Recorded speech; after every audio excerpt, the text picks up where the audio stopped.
Evangelio de Juan. Quiero que hagamos lectura del capítulo 3. Vamos a hacer lectura del verso 9 al verso 15. Juan 3, verso 9 al 15. Dice la palabra del Señor. Respondió Nicodemo y le dijo: ¿Cómo puede hacerse esto? Respondió Jesús y le dijo: ¿Eres tú maestro de Israel y no sabes esto?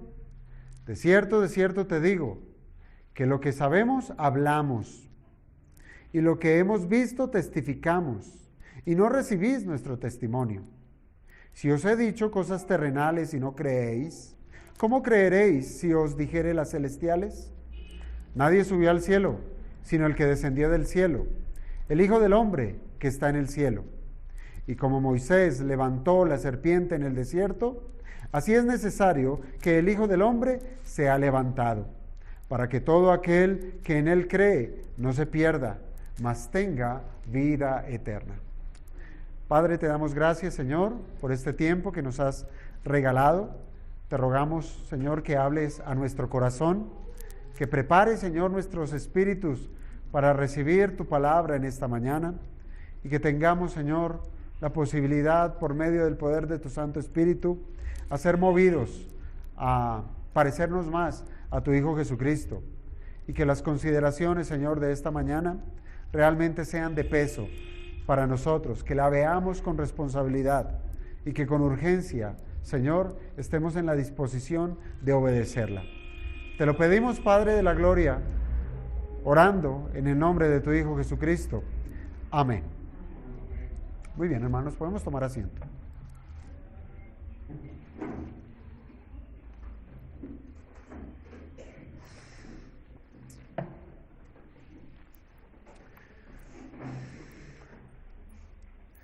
Si usted a la verdad no se ha dado cuenta, los tiempos son muy difíciles. Los tiempos cada vez son más oscuros. Y cuando me refiero a oscuridad, tiene que ver es con la oscuridad del alma, con la oscuridad del pecado que produce en la vida de los hombres. Y si nosotros no hemos sido percibidos de esta situación, es que esas sombras han caído sobre nosotros. Y es que no nos damos cuenta de lo difícil que está, de las dificultades que realmente nos apremian a nosotros. No se trata de las dificultades a nivel económico, no se trata de esas dificultades que son sencillamente materiales, sino estamos hablando de una dificultad mayor, y es la dificultad del alma, en donde el hombre está siendo conmovido por la oscuridad del pecado, a tal punto que le desagrada la luz de Jesucristo. Y quiero, hermanos, que seamos llevados por esto que la Escritura nos ha estado enseñando, que seamos conmovidos. Miren, en esta escena donde Nicodemo, un religioso del primer siglo, se acerca de noche a buscar del Señor, podemos ver cómo las tinieblas que abrigan a un hombre son liberadas, son quitadas por la presencia de la luz misma, quien es Jesucristo. Hemos visto, hermanos, ya hemos pasado por ciertos versículos de esta entrevista y hemos observado cómo ese corazón incrédulo de Nicodemo se hace manifiesto con una serie de preguntas, porque no alcanza a entender lo que el Señor le ha venido hablando. Y es de la necesidad del nuevo nacimiento, de la necesidad de la vida en el hombre, porque el hombre sencillamente está muerto. Y Nicodemo era uno de ellos. Pese a que era un hombre religioso, pese a que tenía una gran posición, una alta posición dentro del judaísmo, puede que también dentro del gremio económico era un hombre rico, pero aún así, con todas esas aparentes virtudes, Nicodemo estaba en un estado muy triste y deplorable que muchos hombres hoy en día se encuentran, y es el de la miseria de estar muertos espiritualmente. Ahora, hemos visto cómo Nicodemo queda en un silencio pasmoso. Guarda ya pronunciar palabras, refutando o quizás lanzando preguntas que manifiestan la incredulidad. Ahora Nicodemo guarda silencio para escuchar atentamente las palabras del Señor. Y veíamos la semana pasada cómo el Señor corre un velo con el propósito de revelarse a Nicodemo de una manera especial. Nicodemo venía a reunirse con un hombre. Nicodemo venía a encontrarse con un rabino, con alguien que tenía cierto conocimiento especial. Pero el Señor ahora lo lleva contra las cuerdas, lo arrincona y le muestra que Él es Dios. Y dentro de ese discurso ininterrumpido que el Señor hace, resalta una nueva necesidad, una necesidad más que tiene Nicodemo y todos los hombres. La primera de ellas era la necesidad del nuevo nacimiento. Pero ahora el Señor avanza como si le hubiese otorgado algo a Nicodemo, como si ya no estuviera hablando con un muerto, como si estuviera hablando con alguien que había sido regenerado y que ahora tenía la capacidad de entender lo que estaba el Señor por decir. Pero dentro de ello, el Señor resalta una nueva necesidad, una necesidad más delante de este hombre religioso, y es la necesidad de creer. Pero, ¿creer qué? ¿O creer en qué? Porque si usted se da cuenta, todos los seres humanos en algo creen, en algo posan su confianza, ya sea en algo o en alguien o en sí mismos. Pero siempre el hombre está en la disposición de descansar su confianza en otra cosa, quizás algo externo. Pero lo que el Señor va a enfatizar en esa necesidad de creer es en el sujeto sobre quien se debe creer para poder llegar a ser salvo. Porque la salvación no está simplemente en creer o en lo uno o en lo otro, sino que se ha de creer en algo en particular para que la salvación sea eficaz. Y hermanos, y esto resultaría algo como contradictorio a los fariseos. ¿Por qué? Porque los fariseos, como les digo, ellos también creían, ellos tenían una creencia. Nicodemo, como cualquier otro religioso legalista, él tenía su confianza firme en lo que por sí mismo podría hacer. Es decir, él estaba confiando en sí mismo. Él estaba pensando que su fe, su confianza estaba en sus obras, en lo que él pudiera hacer. No podemos dudar que también Nicodemo creía en Dios. Claro, él creía. Y también podemos decir que él creía que tenía parte de las bendiciones del Señor, que él era partícipe de las bendiciones de él, entre ellas ser partícipe del reino de los cielos. Esto lo creía Nicodemo y él estaba convencido de ello. ¿Cuántos de nosotros podemos estar creyendo lo mismo? ¿Cuántos de nosotros aquí pudiéramos estar tan confiados de decir, yo tengo una porción del cielo asegurada, yo tengo una disposición, yo sé que cuando muera voy al cielo? ¿Cuántos de nosotros podemos creer en eso? Pero la pregunta está, ¿qué nos ha llevado a tener esa credulidad? ¿Qué nos ha llevado a tener ese tipo de confianza? Pero debiéramos entonces preguntarnos, ¿qué era lo que creía Nicodemo? ¿Qué era lo que creía ese fariseo para ser parte del reino de Dios? Bueno, para los fariseos de la época, ellos confiaban plenamente en la observancia de la ley, en la observancia estricta de la ley. y además de las tradiciones. Y de esta manera ellos consideraban que la obediencia rigurosa a la Torá los hacía merecedores de la salvación y la entrada al reino de Dios. ¿Dónde estaban posando su confianza? En ellos mismos, en ellos mismos, en lo que yo puedo hacer, en lo que yo puedo dejar de hacer. Allí estaba la confianza. Hermanos, y cada obra que hacía Nicodemo, cada obra era una oportunidad más de recibir una recompensa cuando él fuera llamado a la presencia de Dios. Y esto era lo que creía Nicodemo. Yo le pregunto, ¿acaso es muy diferente a nuestro tiempo? ¿Que nuestra confianza está en nuestros méritos? ¿En lo que yo creo? ¿En lo que a mí me parece? Muchos hoy están completamente engañados. Hermanos, una consideración de fe como la que tenía Nicodemo hace de la religión un asunto tan frío, que se hacen las cosas es por hacer, por cumplir. ¿No le ha pasado que usted hace u obra obediencia sencillamente como si se tratara de una lista de chequeo en donde hice, chulo, oré, chulo, leí la Biblia, lo hice, vine a la iglesia, lo hice, sumas y restas, me merezco el cielo, ¿cierto? Eso puede ocurrir.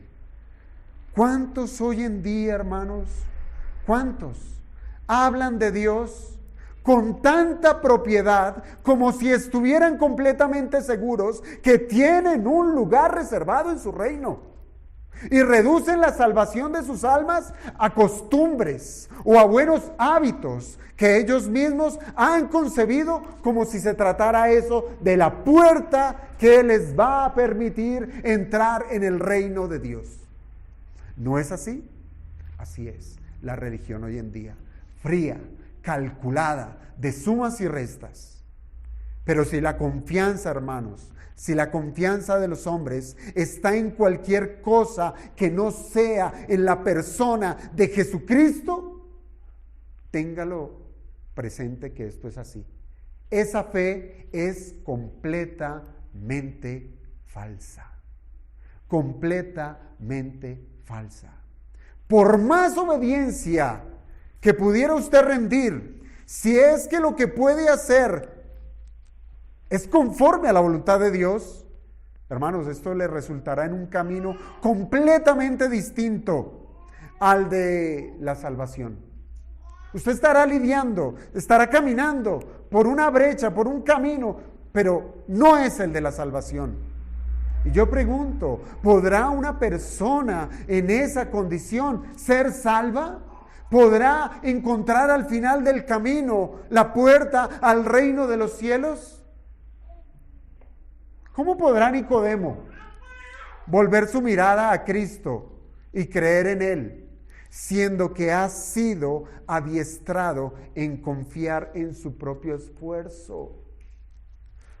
Desde que nació seguramente sus padres lo enseñaron, lo forjaron y al crecer fue educado en debe obedecer, debe cumplir el rito, ir al templo, etcétera, etcétera. Un hombre curtido en obedecer la palabra de Dios, pero tomaba eso como si allí estuviera la confianza para poder ser salvo.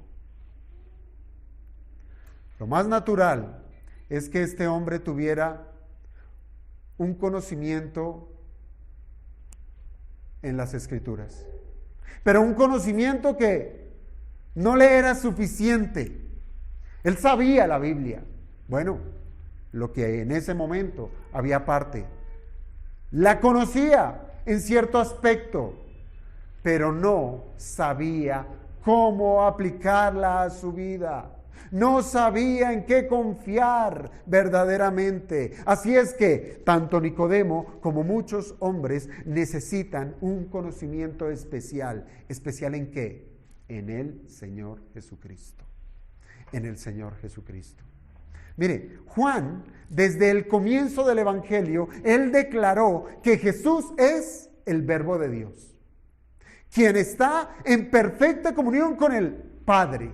Y es así como el Señor se presentó en esta reunión delante de Nicodemo, como aquel que descendió del cielo para dar testimonio ¿de qué? De lo que él había visto y de lo que él conoce del plan salvador de Dios. Él es el testigo fiel. Y ahora él viene a este mundo y se presenta delante de Nicodemo para iluminar la ignorancia de este varón. ¿Y cómo lo hace? Lo hace usando la Escritura, lo hace usando el Antiguo Testamento para encauzar esta alma perdida a la fe que lleva a la salvación. Lo necesitamos. El hombre lo necesita, ser guiado a Jesucristo, no a otra cosa, no a un concierto, no a ir a saltar, a desbordar en emociones. Necesita el hombre a Jesucristo. Jesucristo es el testigo fiel, que vino a este mundo ¿a qué? ¿A qué vino el Señor? A revelar al Padre. Él no vino a resolverle el problemita económico. Él no vino a resolverle el problemita de salud. Él vino a revelar al Padre y revelar la voluntad del Padre por medio de ¿qué? De su enseñanza y de sus acciones. Y de esta manera, con su vida misma, y ahora en presencia de Nicodemo, lo que hace el Señor es como correr el velo. Ese velo que cubrió por tanto tiempo a los hombres, que por medio de profecías, de símbolos y de tipos que apuntaban hacia la venida de Jesucristo y su obra redentora, pero que no fueron explícitamente claros y comprendidos en su pleno significado. Ese era Nicodemo. Tenía el Antiguo Testamento. Y aún así estaba velado para él. Él no había visto al Redentor. Él no había visto a Jesucristo. Y viene el Señor y corre eso de su mente y de su corazón. Y es así como la encarnación resultó en esa luz tan necesaria para que los hombres comprendieran el gran amor de Dios. Así es que, hermanos, si alguna persona quiere saber sobre la salvación y el reino de Dios, sí o sí tendrá que hacerlo por medio de una persona, no de una religión, no por medio de un libro, no por medio de una institución, sino por medio de una persona, de Jesucristo, por medio de Jesucristo. Entonces, Nicodemo estaba en el lugar correcto, ¿o no? Él estaba en el lugar correcto. Al igual que cada uno de nosotros cuando somos expuestos a la enseñanza de la Biblia, las cuales apuntan siempre ¿a qué? A nuestro divino Salvador. Mire, cada vez que usted se acerca a la Escritura, sea cuando la lee, cuando la escucha, cuando la canta, cuando es predicada, usted se está exponiendo a la presencia de Jesucristo. Es una oportunidad para su alma. Pero véalo de un aspecto negativo. Las veces que usted no viene, las veces que usted cierra la Biblia, las veces que usted escucha otra cosa y no la palabra de Dios, usted está cerrando la oportunidad para que el glorioso Salvador lo salve. Jesús es el testigo fiel que vino a mostrar el camino de salvación para los hombres. Y como lo veremos, amados hermanos, Él no levantó una mano, no levantó su mano para apuntar de aquí para allá, como si la salvación estuviera aquí o allá. No. Él no levantó su mano, Él no apuntó con su dedo a ningún lugar, sino que dirigió a Nicodemo y dirige a los hombres a que posen su confianza ¿en quién? en Él. En Él y nadie más sino que en Él. Y es justo, amados hermanos, allí donde está el corazón del Evangelio. Ese es el fundamento, la naturaleza, la esencia del Evangelio, que la solución a los pecados que nos alejan de Dios y de su reino se hace presente en una sola persona, en Jesucristo hombre. Hermanos, el Señor como maestro de maestros y como el Dios que escudriña los corazones, supo cómo direccionar el corazón de Nicodemo. ¿Haciendo qué? Uso de las Escrituras, uso del Antiguo Testamento, es decir, usando el conocimiento que ya tenía Nicodemo, ¿sí? ¿Para qué? Para que pudiera él ver el significado correcto de lo que de por sí ya sabía, o cuando menos debería saber. Por eso es que nos vamos a centrar en esta mañana, amados hermanos, sencillamente en los dos versículos preámbulo a ese verso tan amado por los cristianos, Juan 3:16. Y vamos a centrarnos entonces en los versos 14 y 15. El Señor le dice a Nicodemo: y como Moisés levantó la serpiente en el desierto, así es necesario que el Hijo del Hombre sea levantado. ¿Para qué? Para que todo aquel que en él cree no se pierda, mas tenga vida eterna. Así es que, hermanos, el Señor usa una ilustración antiguo testamentaria para coger a Nicodemo y atraerlo al corazón del Salvador. Y el primer punto que hemos de tratar es precisamente ese, el uso de una ilustración antiguo testamentaria.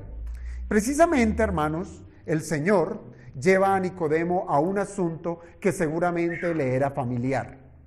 ¿Era un maestro de la ley? Claro. ¿Había pasado por toda la escritura conocida en su momento o revelada en su momento? Claro que sí. Entonces, para Nicodemo esto no le sería extraño, le sería familiar. Y ese episodio tiene que ver con la serpiente de bronce. La serpiente de bronce. Se trata de un pasaje que está en el libro de Números, en el capítulo 21. Sencillamente tome la cita. Capítulo 21 del libro de Números, donde allí se relata un acontecimiento en el trasegar del pueblo de Israel por el desierto. Va el pueblo del Señor, el pueblo de Israel, viajando, atravesando el desierto. Pero mientras están en ese viaje hacia la tierra prometida, algo pasó. Y es que el pueblo comenzó a hablar en contra de Dios y en contra de Moisés, el siervo de Dios. ¿Cuáles eran sus comentarios? No eran comentarios buenos, eran comentarios negativos, eran comentarios de inconformidad. ¿Por qué? Porque ellos ya se estaban quejando por la falta de agua y se estaban quejando por la comida que descendía del cielo. Por comida que desciende del cielo, ellos empezaron a quejar. Y como consecuencia, delante de un Dios que es santo, que no tolera el pecado, Él castiga a este pueblo. ¿Cómo lo hace? Envía serpientes venenosas. Las envía en medio del pueblo, entre ellos, y muchas personas allí fueron mordidas y muchas personas murieron. Dios no puede ser engañado. Él traerá juicio por causa del pecado del hombre. Ahora, cuando los israelitas se dieron cuenta de su pecado y se arrepintieron, ¿ellos qué hicieron? Buscaron a un mediador. Buscaron a Moisés. ¿Para qué? Para que fuera Moisés quien intercediera delante de Dios. Claro, Moisés hace lo suyo y ahora Dios interviene e instruye a Moisés para que haga algo que les sorprendería a ellos y a cualquier otro. Le manda el Señor a Moisés que se haga una serpiente de bronce y que la coloque en un poste. Luego les dijo que, ojo a la instrucción, les dice que si alguno de ellos era mordido por una serpiente venenosa, podría mirar a esa serpiente de bronce y ser sanado. Y ser sanado. ¿Moisés qué hizo? Él era el siervo del Señor. Hizo exactamente como Dios le indicó. Él no puso un pero. Él no dijo, pero ¿qué es esto que me estás mandando? ¿Cómo es posible que recién salidos de Egipto me mandas destruir un becerro que se construyó para adoración y ahora me mandas a hacer una serpiente en bronce para la salvación de los hombres?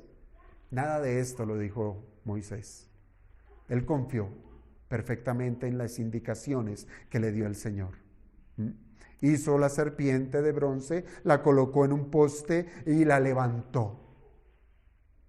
Y allí los israelitas que fueron mordidos por las serpientes venenosas miraban hacia la serpiente de bronce y eran sanados inmediatamente, instantáneamente.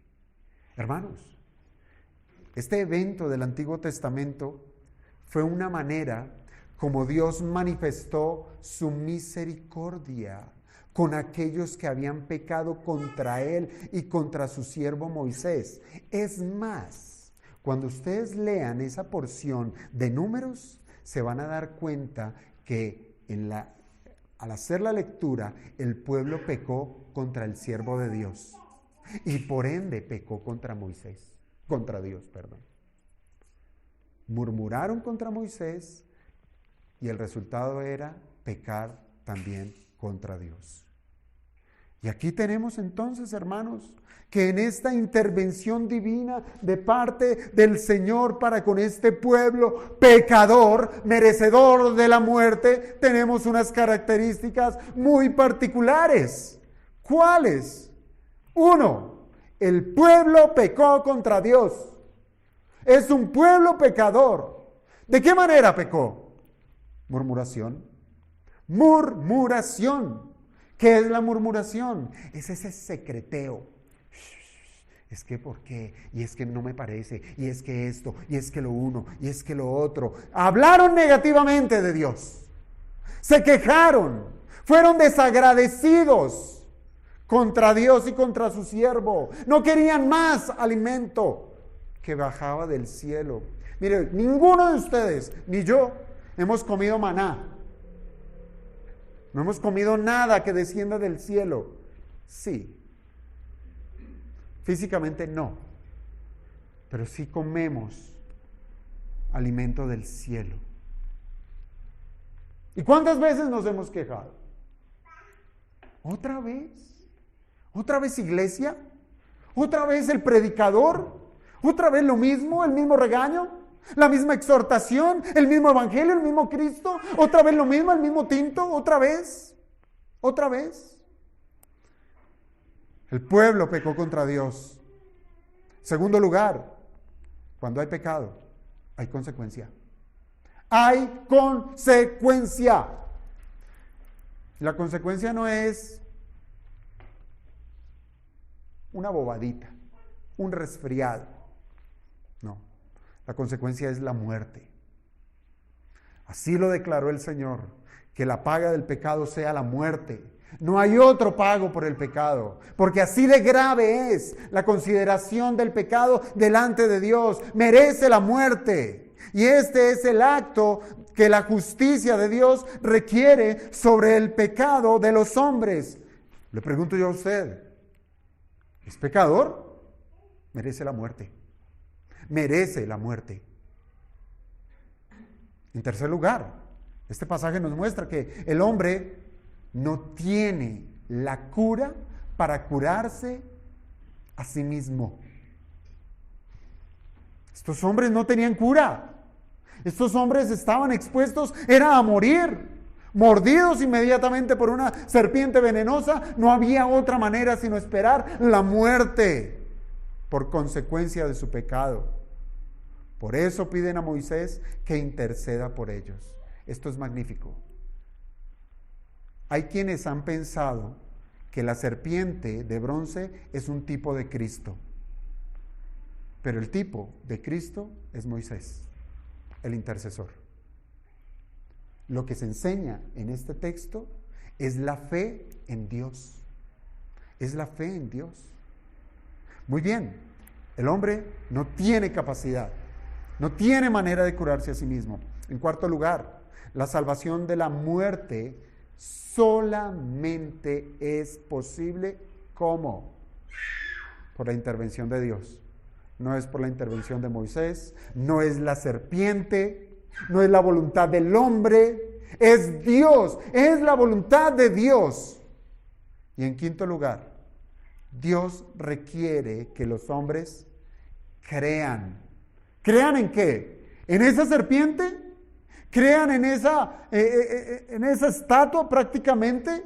No, que crean en Él, que crean en su palabra, en lo que Él habló, en la instrucción que Él dio. Y creer en la palabra de Dios es creerle a Dios. Y es a este acontecimiento, hermanos, al cual el Señor lo coge, lo siembra en la mente de Nicodemo y ahora le añade estas palabras. Así es necesario, tenga en cuenta, es necesario, así, tal cual, como lo que acabaste de escuchar, Nicodemo, así es necesario que el Hijo del Hombre sea levantado para que todo aquel que en Él cree no se pierda, mas tenga vida eterna. De esta manera, hermanos, el Señor está diciendo que la obra sorprendente y de gran poder para salvar a los hombres de la consecuencia del pecado es lo que Él vino a testificar y a cumplir. Es esto lo que estaba en la retina de nuestro Señor Jesucristo. Es esto lo que Él vino a testificar. Él vino a mostrar, a presentar un evangelio que salva al hombre del pecado. Hermanos, el evangelio es la declaración que tiene un origen. No es terrenal, viene del cielo, es de origen celestial, por medio del cual el Padre da a conocer ¿qué? A los hombres su buena voluntad. Él da a conocer al hombre la voluntad del Padre. No es la voluntad de los hombres, no es el querer del hombre. ¿Tú qué quieres? ¿Qué deseas? No, es lo que el Padre quiere para con los hombres. Y es la buena voluntad para solucionar el problema del pecado. Es del pecado y la provisión de Dios, ¿cuál es? Su Hijo Jesucristo. Es su Hijo Jesucristo, quien sería levantado tal cual lo fue esa serpiente de bronce. Hermanos, pudiéramos llegar a pensar que a esta medida, a esta altura, la mandíbula de Nicodemo, yo creo que ya estaría desencajada. ¿Por qué?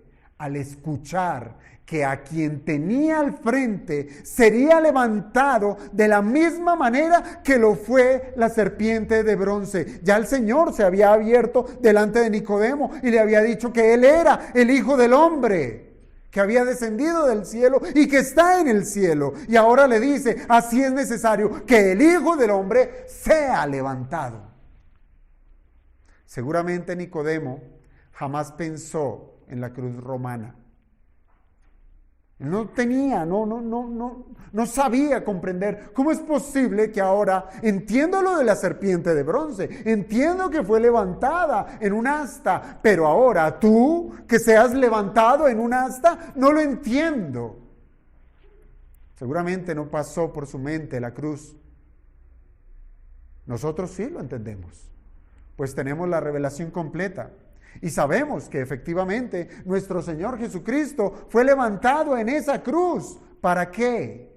para brindar sanidad y salvación espiritual a toda persona que crea en Él.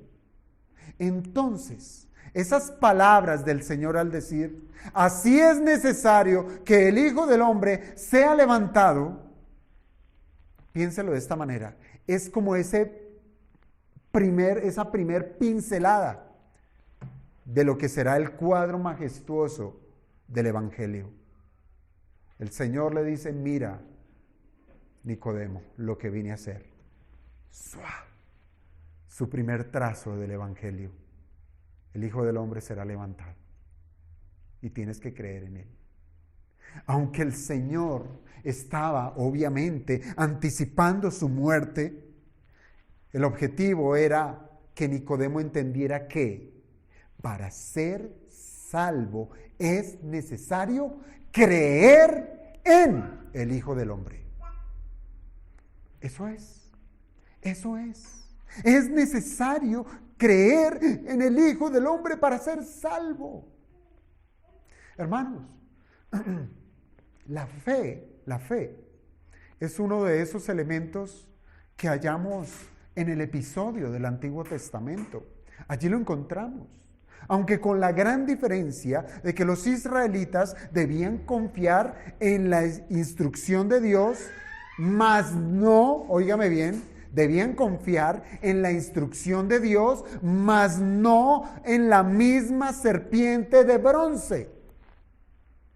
Es muy distinto. Es muy distinto decir, confíen en la serpiente, a que confíen en mi palabra.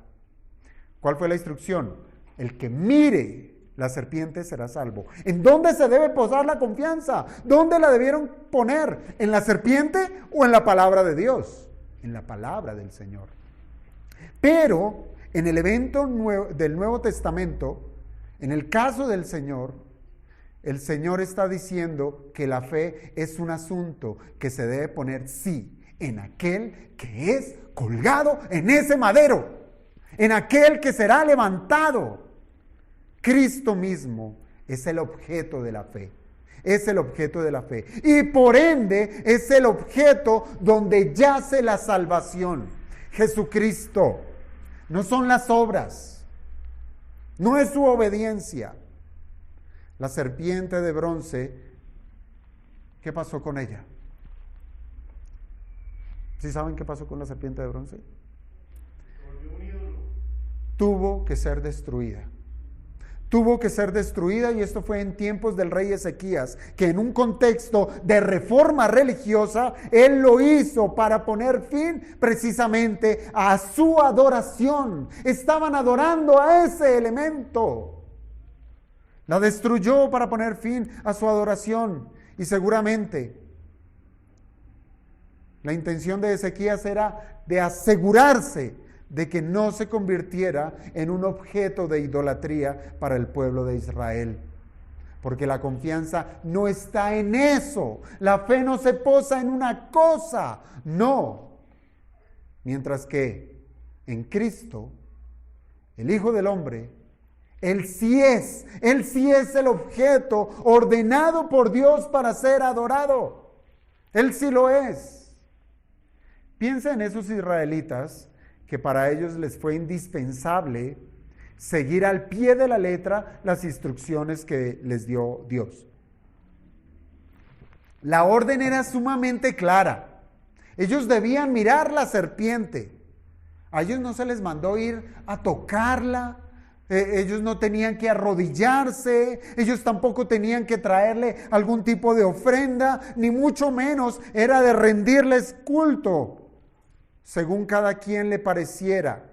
Nada de eso. Simplemente era mirarla para obtener el beneficio.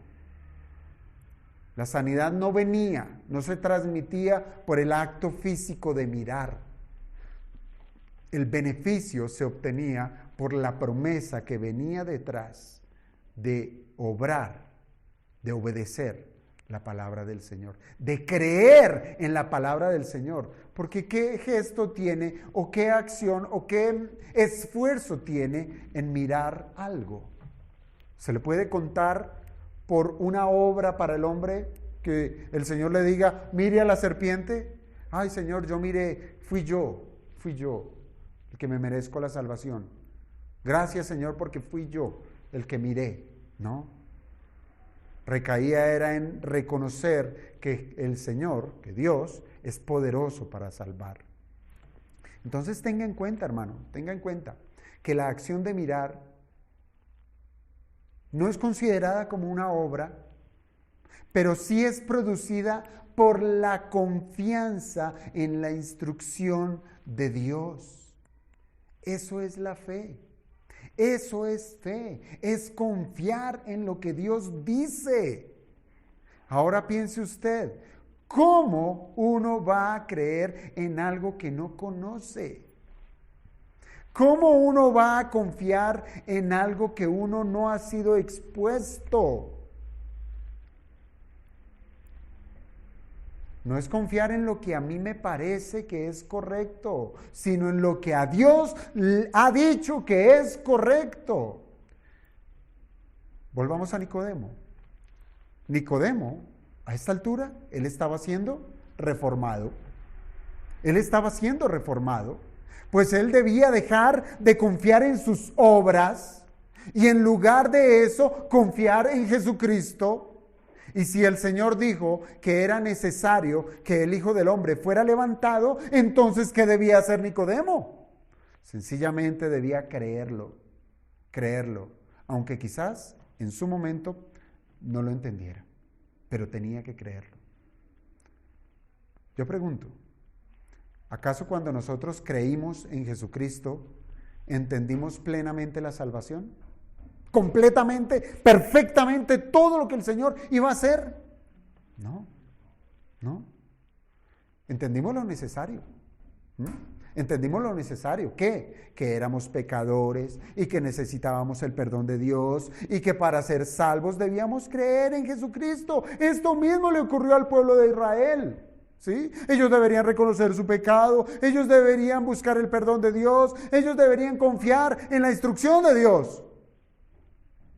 Ninguno de nosotros, hermanos, cuando creímos en el Señor Jesucristo, éramos diestros ni en cristología, ni en soteriología, como para que nosotros dijéramos, necesitamos tiempo para poder ser salvos. Lo que necesitábamos únicamente era creer en Jesucristo. Creer en Jesucristo que Él es el Salvador. Pare de contar. Y de allí en adelante, sí, es verdad, esa fe sería nutrida al ser instruidos en la Escritura. La fe empezaría a ser alimentada al conocer la manera en que Dios obra por medio de la redención. Y es así, hermanos, es así como el Señor lleva a Nicodemo, se acerca a Nicodemo, lo toma de la mano como lo hace un adulto con un niño, para llevarlo a algún lugar, para dirigirlo, para direccionarlo. Así mismo el Señor toma a Nicodemo de la mano y le indica la razón para creer en Él, le enseña. Por eso el segundo punto, hermanos, de esta reflexión es una fe nutrida por Jesucristo.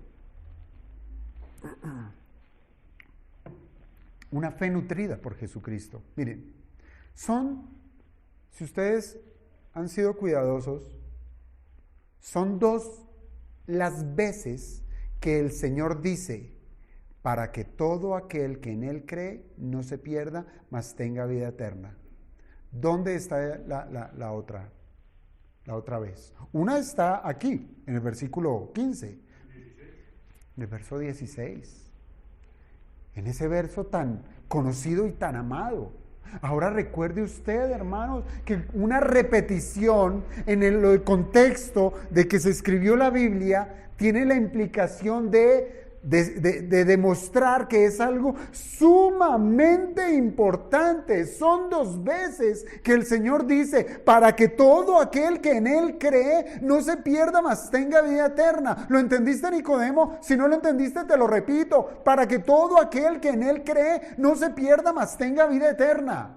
Así es que con esta declaración el Señor le está abriendo la puerta del Evangelio, le está mostrando la hermosura de la bendición del Padre que tiene para con aquellos que Él quiere revelarse.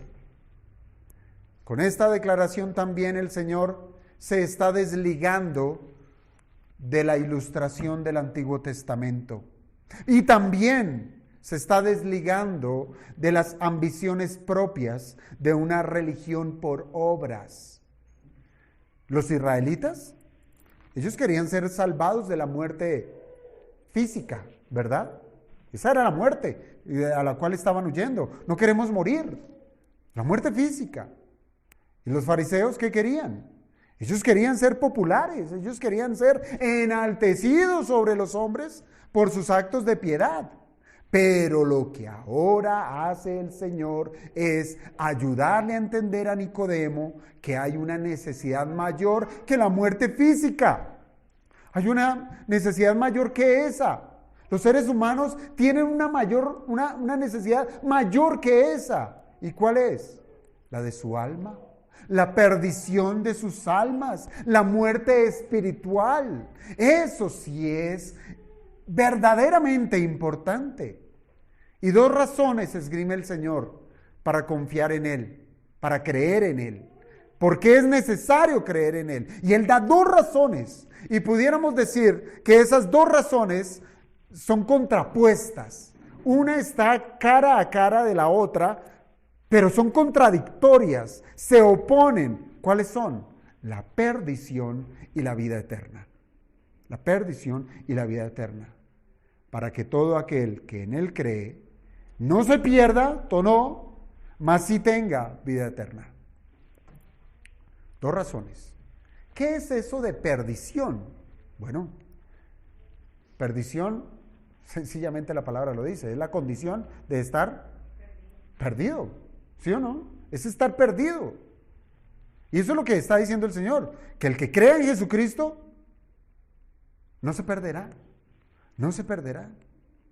No sé cuántas veces han sido esas situaciones en las cuales usted ha querido llegar a cierto lugar, pero pareciera que cada paso que da lo lleva en una dirección completamente opuesta.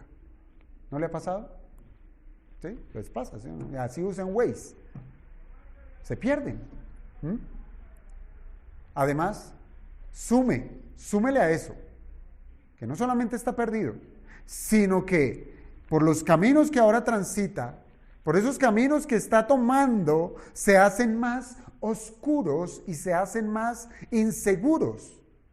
Entonces, no solamente está el riesgo de no llegar a donde se quiere, sino que también está el riesgo de ser presa de los peligros que se encuentran en el camino. Así es que esa palabra perdición significa literalmente destruir, matar, morir, perder, perecer, en últimas, ser destruido totalmente. Eso es perecer, eso es perecer. Se trata de un proceso decadente. Se trata de un proceso donde el ser humano, al ser contaminado por la transgresión de Adán, hace de su vida un completo desastre que lo aleja de Dios por abrazar más y más una vida de pecado. Esta perdición tiene un principio y tiene un fin. La perdición del hombre se hace manifiesta desde que es concebido. Nace perdido. Nace volcado a sus pecados que lo lleva a una dirección completamente opuesta a la de Dios. Y cada día, cada año, y se celebran los cumpleaños como si fuera un motivo de alegría. Pero si verdaderamente usted es consciente, es de ruina. Un año más de desviarse, un año más de estar perdido, un año más de dirigirse en una dirección que lo lleva a la muerte. Mire, cuando Dios creó al hombre lo creó con el propósito de glorificar a Dios. Ese es el propósito de que Dios nos haya creado. Pero el hombre decidió que adorar cualquier otra cosa menos a Dios. Y es allí donde perdió el rumbo. Su dirección era Dios. Esa era su dirección. Eso era lo que usted debía anotar. Eso era lo que debería usted trabajar. Siempre direccionarse a Dios. Pero el hombre perdió el rumbo y ahora ya no adora a Dios, porque las tinieblas se posaron sobre el corazón del hombre y sobre su mente, siendo ahora erráticos en sus juicios. Y aunque todavía tienen la imagen de Dios, su corazón de adorador fue inclinado a rendir culto a las criaturas en lugar que al Creador. Hermanos, hoy el hombre ama y confía en lo que su torpe corazón le indica. ¿No es así? Si para él le resulta en bien hacer lo malo, si de allí saca algún beneficio, ¿quién lo detendrá? ¿Quién lo detendrá? Si para él es bueno, haciendo lo malo, para él es bueno. Esto me hace sentir bien. Esto me hace descansar. Esto me hace pasar un momento. Esto me hace llenar mis bolsillos. Y así sea malo, él va a tomar ese camino. ¿Quién lo detendrá? ¿Quién puede detener a ese hombre? ¿Por sí mismo? ¿Él puede decir, no más, no quiero esto más para mi vida? No, él no puede. Y así pudiera, no quiere. Si no es Dios quien se atraviesa en la vida del hombre y le arranca esas vendas de los ojos e ilumina su camino, entonces este hombre estará dirigiéndose a su propia destrucción. A su propia destrucción. Así, hermanos, como el estado de perdición es una constante a lo largo de los días del hombre pecador, esa perdición va a cobrar su mayor vigor cuando el castigo llega. Eso no se acaba con la muerte. Eso no se acaba cuando los días del hombre en esta tierra llegan a su fin. No, esto tendrá un mayor vigor cuando llegue el castigo final. Pues el castigo será eso mismo de lo que estuvo transitando. Si su camino era de perdición, ¿a dónde llegará? A perdición, a perdición. Pero ahora será un estado irreversible de perdición. Es lo que se conoce como perdición eterna. Busque en la segunda carta del apóstol Pablo a los tesalonicenses.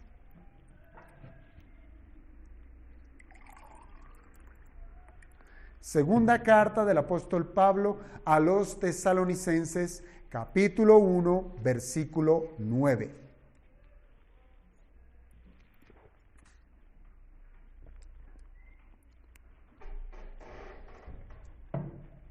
Segunda Tesalonicenses 1:9. Dice el apóstol Pablo: los cuales sufrirán pena de eterna perdición. Allí está. El que está perdido llegará a perdición, a una perdición que él califica como eterna. Es una pena. Sufrirán pena de eterna perdición. Y mire lo que dice: excluidos de la presencia del Señor y de la gloria de su poder. Hermanos, aquí Pablo expresa el carácter de esta perdición y su duración. ¿Cuál? Que es una eterna exclusión de la presencia del Señor. Hermano, usted de pronto ha considerado, ay no, el castigo, las llamas, el fuego, el dolor, qué sé yo. Esto es la verdadera perdición, estar excluido eternamente de la presencia del Señor. Esto es perdición eterna. Perdición eterna. Piense, cuando Dios crea al hombre, lo creó bipartito. Lo creó espíritu y cuerpo. Por tanto, cuando uno considera la muerte física solamente es una parte de la perdición del hombre. ¿Sí? Es una parte, porque el cuerpo muere, el espíritu no. Es una parte de la perdición. Pues la parte inmaterial va a llegar a un punto donde también va a sufrir la calamidad de la perdición. No hay nada más destructivo, amado hermano, que estar separado de Dios. No hay nada más destructivo. En esta vida, los pecados del hombre lo llevarán más y más a un deterioro donde la muerte física solamente será un recordatorio de lo que le espera a todo su ser. Le tememos a la muerte física, pero solamente es un recordatorio, es una muestrica, ¿sí? Es ese chocolatico que le ponen a usted de recordatorio. Es eso, la muerte física, donde el hedor de un cuerpo muerto y su degradación es una manera ilustrativa de considerar el estado del alma de todo aquel que está consumido por sus pecados. La vida del hombre pecador se deteriora día tras día. Y usted lo ve, amado hermano, usted lo ve.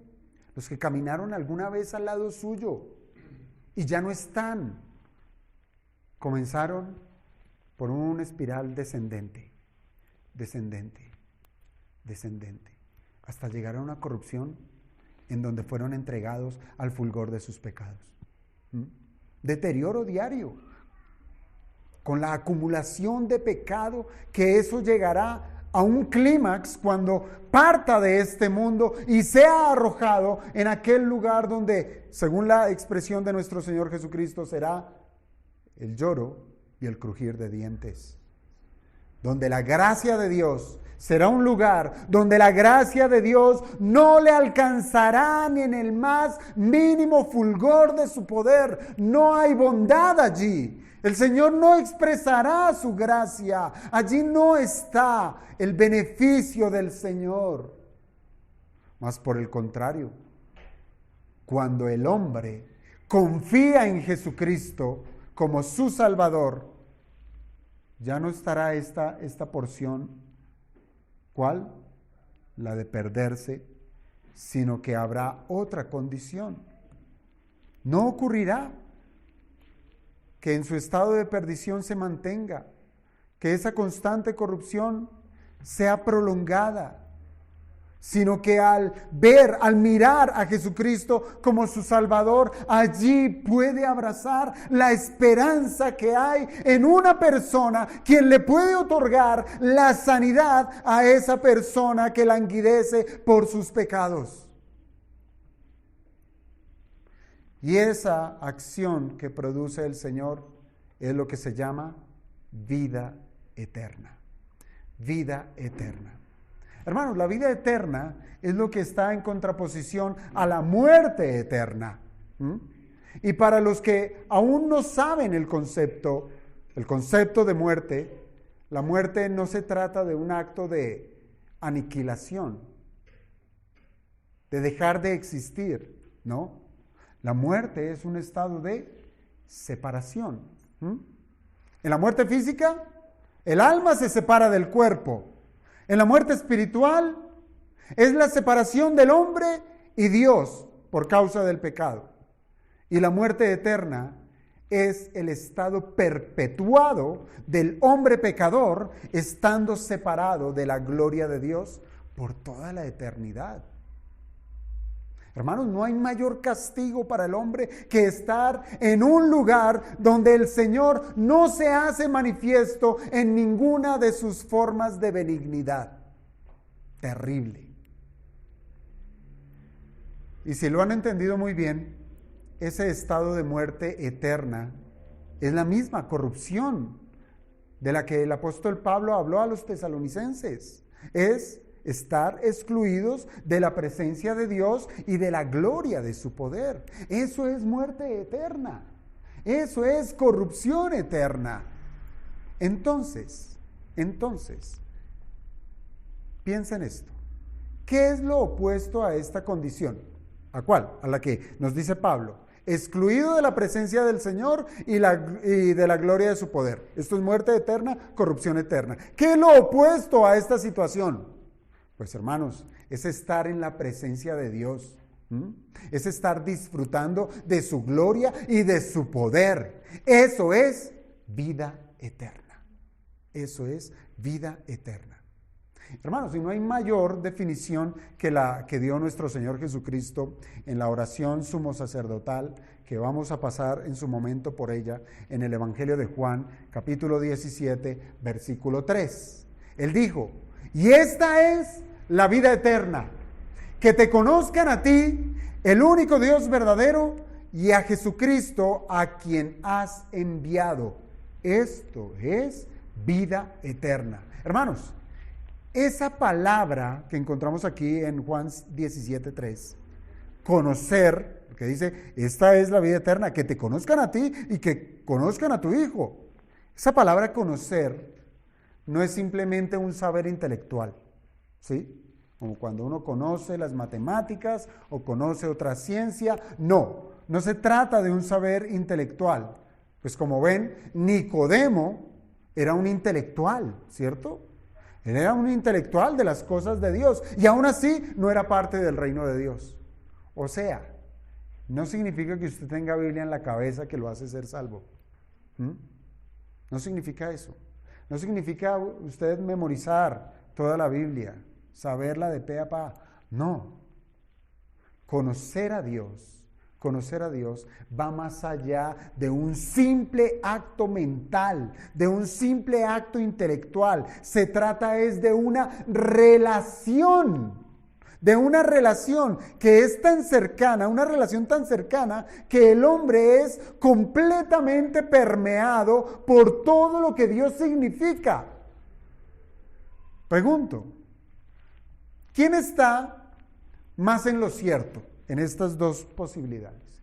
¿Quién está más en lo cierto? ¿El que ha leído acerca de Dios o el que ha experimentado lo que ha leído de Dios? Hermanos, hablar de vida eterna no significa por sí mismo tenerla. ¿Sí? No lo crea. No se engañe. Usted puede decir, yo tengo vida eterna. Yo soy salvo. Yo he nacido de nuevo. Evalúelo. Porque sencillamente confesarlo, eso no significa nada. No significa nada. Hermanos, la vida eterna es una relación nueva con Dios por medio de su Hijo Jesucristo, que Cristo le permite al hombre acercarse, a desear a Dios, a tener comunión con Dios, de tal manera que le pueda llamar Padre. Pero usted dice, soy salvo. Usted dice, tengo vida eterna. ¿Y sus caminos? De oscuridad, de perdición, de pecado. ¿A dónde se conduce? A la perdición eterna, no a la vida eterna. Pero si usted realmente confiesa tener vida eterna y manifiesta tener una relación íntima con Dios, amará lo que es de Dios. Mire, para los que estamos casados,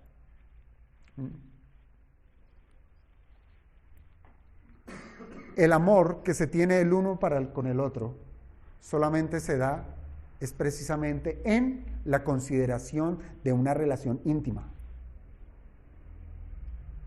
De desearse el uno al otro, de conocerse el uno al otro, de saber, de pensar, de buscar lo mejor para el otro. Los que han tenido las experiencias negativas del matrimonio. ¿Por qué se rompe un matrimonio? Porque ya no lo aguanto más, no la aguanto más. No hay compatibilidad, digan lo que quieran. Pero lo que se rompió fue una relación. ¿Mm? No lo quiero. Ahora, hablar de vida eterna y no querer las cosas de Dios, eso es absurdo, hermanos. Esto es absurdo. Amar el pecado, lo que Dios odia, y decir, Señor, yo te amo, eso es absurdo. Usted necesita a Cristo, necesita creer en el Salvador, no en sus obras. No en sus obras. Se trata la vida eterna de una relación que es indestructible. ¿Sí lo sabían? Es una relación indestructible. Claro, nosotros como hombres falibles y siendo salvos podemos fallar delante del Señor. Pero el Señor ha puesto en medio de nosotros su palabra y su Santo Espíritu que nos lleva ¿a qué? A dolernos por el pecado y a correr rápidamente delante del Señor y decirle, perdóname, perdóname. Otra vez pequé. Pero si a usted no le duele pecar y ama pecar y busca justificar su pecado, usted no es hijo de Dios, usted no ha nacido de nuevo, no lo ha hecho.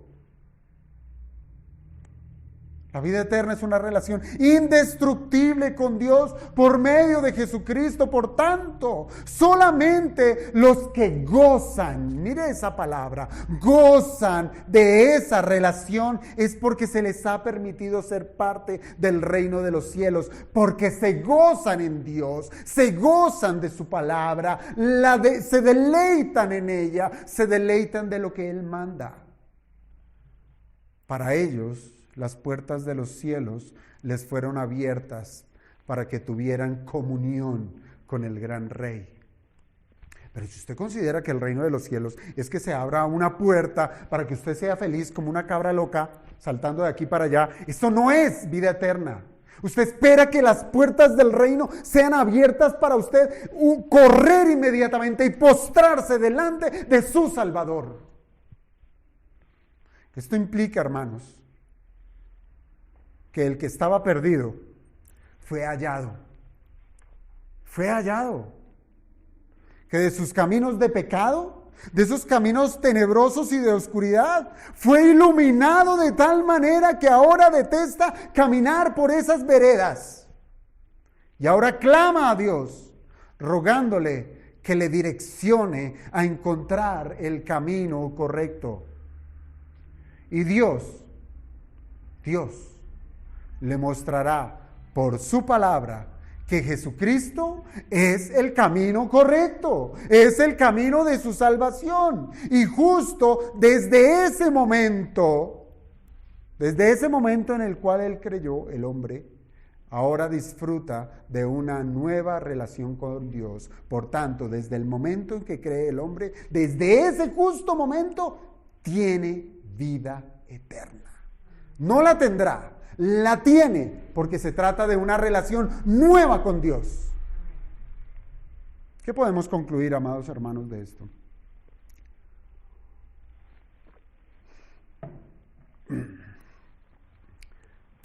¿No es así como lo ilustró el Señor con el pasaje del Antiguo Testamento?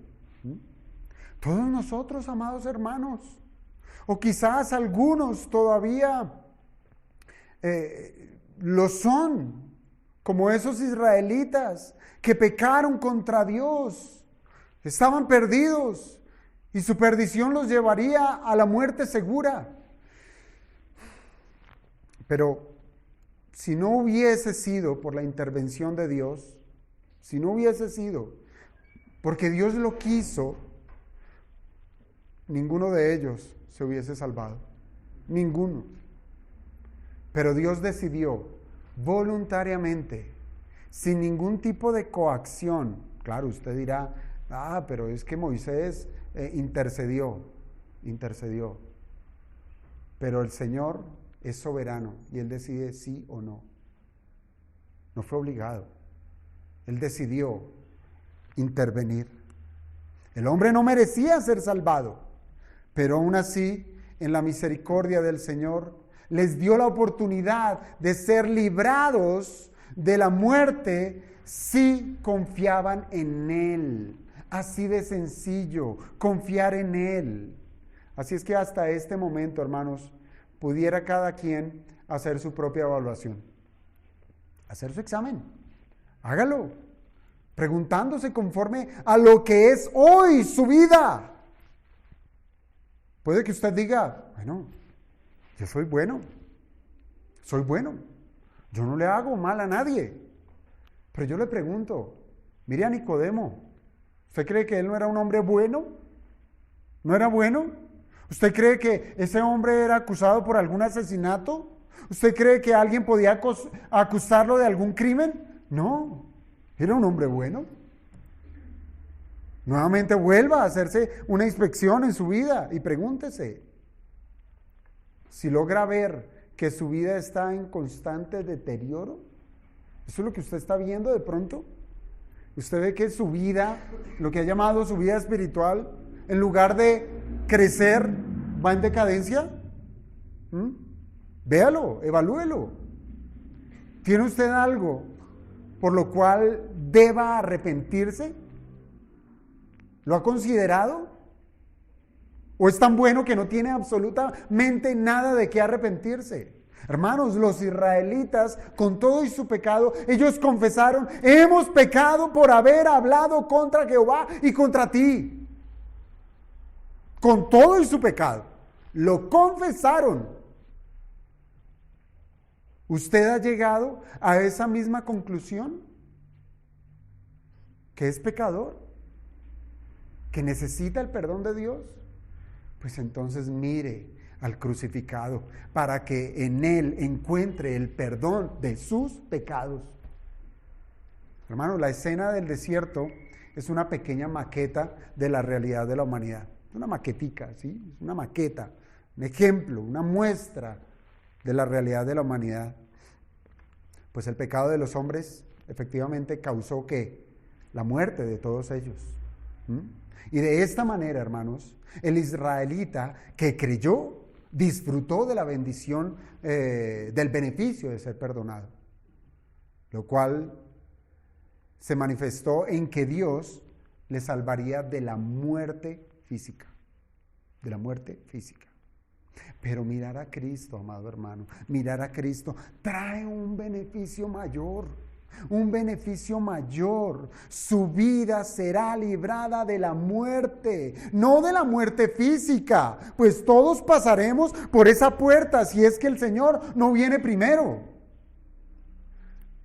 Pero haber confiado en Cristo, hasta la muerte física se convertirá en nuestra amiga, se convertirá en nuestra aliada. ¿Por qué? Porque nos permitirá llevar inmediatamente a experimentar la vida eterna delante del Señor, delante de su santa gloria.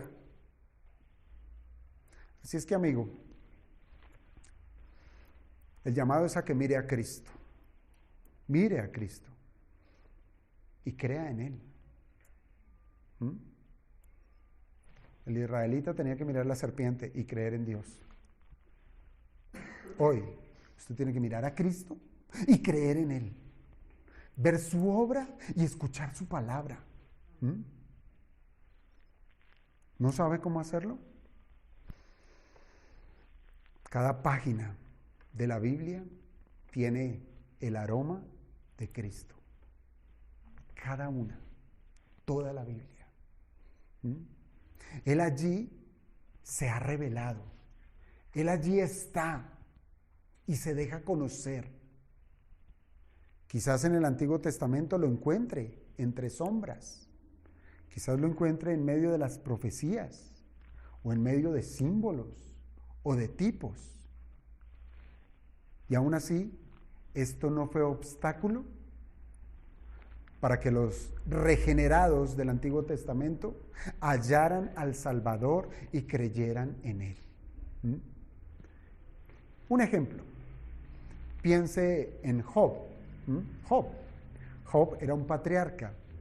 Entonces, estamos hablando donde no había ley, la ley no había sido promulgada, la ley escrita, no había tabernáculo, no había sacerdocio, no había nada de esto. Era como en los tiempos de Abraham. Seguramente era contemporáneo a Abraham, este hombre Job. Y aunque él no conocía a Jesús personalmente, su fe, la fe de Job en Dios y su anhelo por un redentor muestran una actitud de confianza en Dios y en una esperanza en la salvación que encuentra su cumplimiento en Cristo Jesús. Vaya al libro de Job, capítulo 19. Job 19, 25 al 27.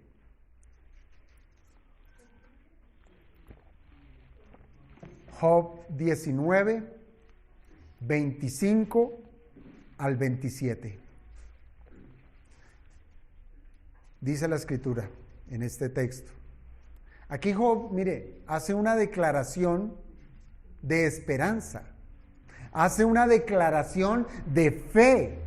Escuche las palabras. Job 19, 25 al 27.